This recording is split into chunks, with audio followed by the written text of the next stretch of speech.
Hello, everyone. So today we're going to take a look at the Transformers Studio Series 86 Cup. Now, as you can see, I don't have the box with me because I got him loose without the box, but with the manual. So instead of starting with the box, let's start with his accessories. So he comes in with this blaster, which is actually really thin. When I searched about this guy, apparently it matches his original toy. It's a really thin blaster, which is kind of unique for me because this is the first blaster that I've seen it's this thin, to be honest. And this one is an Energon candy dispenser. I'm not sure if he used it in the movie or if he used it in an episode of the cartoons, but it is something that he did use in one of the shows. So it is something that's for Cup. Now, let me remove the accessories. This was released as the first wave of the Studio Series 86 line. I remember his number is Studio Series 86-02, so most probably the second 86 figure released. Now, he is actually really clean. The backpack is very, very minimal, and I love it. And there are just some hollowness there. Now, let's take a closer look.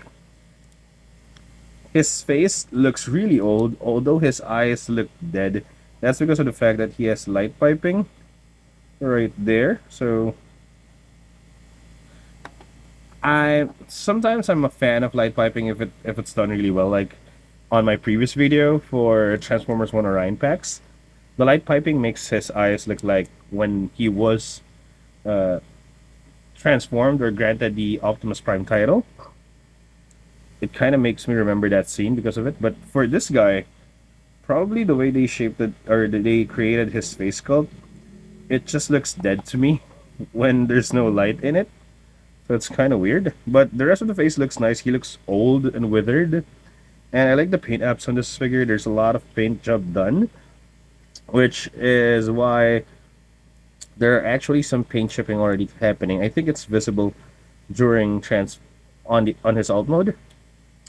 But again, he is a very clean figure. As you can see, very little kibble. This is actually part of his design on the 86 movie, so that's really not a kibble. There are wheels in front, but it's not that big of a deal. And yeah, very minimal backpack again. Now let's head on to articulation. The head is on a ball joint, so it can basically wiggle all around. The shoulders can move the full 360. His arms can move like that due to transformation. There is a bicep swivel.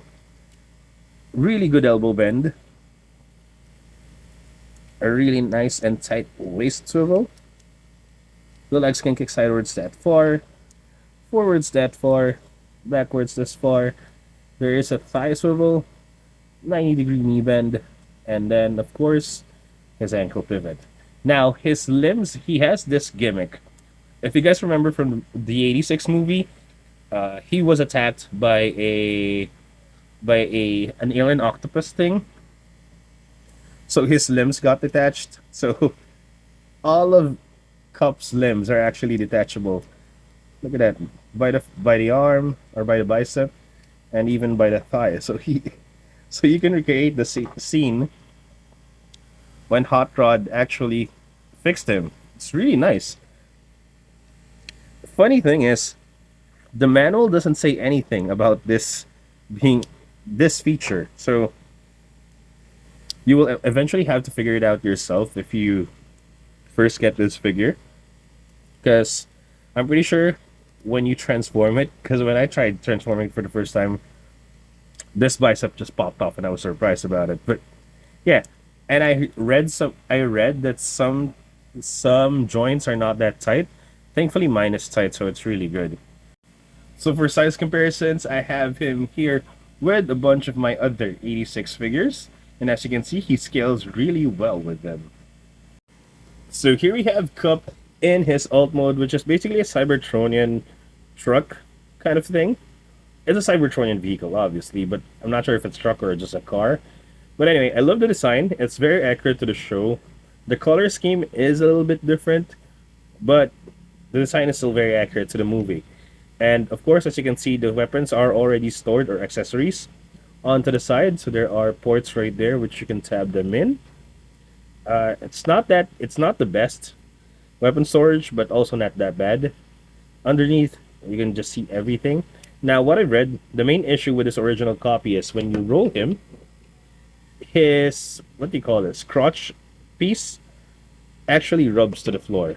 Apparently, they fixed this with the buzzworthy version and the succeeding repaints. But yeah, something to look out for is that the paint here might or most probably will chip if you roll him around. But yeah, it's a really nice alt mode that greatly represents or amazingly represents his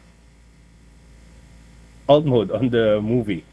Probably just a little bit of concern. His fists are visible underneath or behind, as well as his toes. But aside from that, it's a really good alt mode. There's really nothing to complain about. Transformation is really good as well. It's kind of complicated on some places, but still fun to do. So, of course, as usual, I'll be posting it on the next video. Now, for size comparisons, first off, of course, I have him here with his partner in the movie, Hot Rod. And as you can see, they scale really well. I remember correctly that Hot Rod is definitely bigger in his alt mode than Cup, even before his Rodimus Prime turn. And then for the rest of some of the other 86 figures, I have him here with Hound, RC, and even Bumblebee. And as you can see, Cup in this alt mode still scales really well with the rest of the 86 figures. So final thoughts on the Studio Series 86 Cup.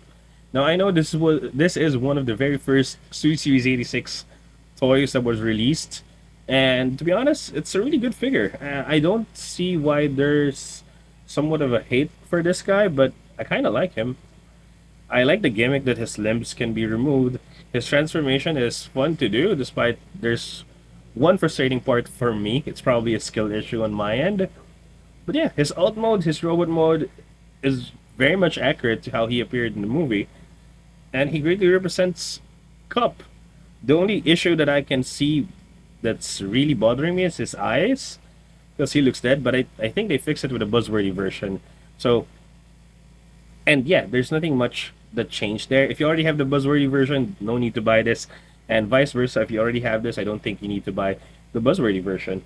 If I would recommend buying this, definitely yes. This is a definitive G1 version of Cup. And it's a really good toy. So there you go. I hope you guys enjoyed the video. Please like and subscribe if you do. Thank you for watching, and see you guys next time. Bye-bye.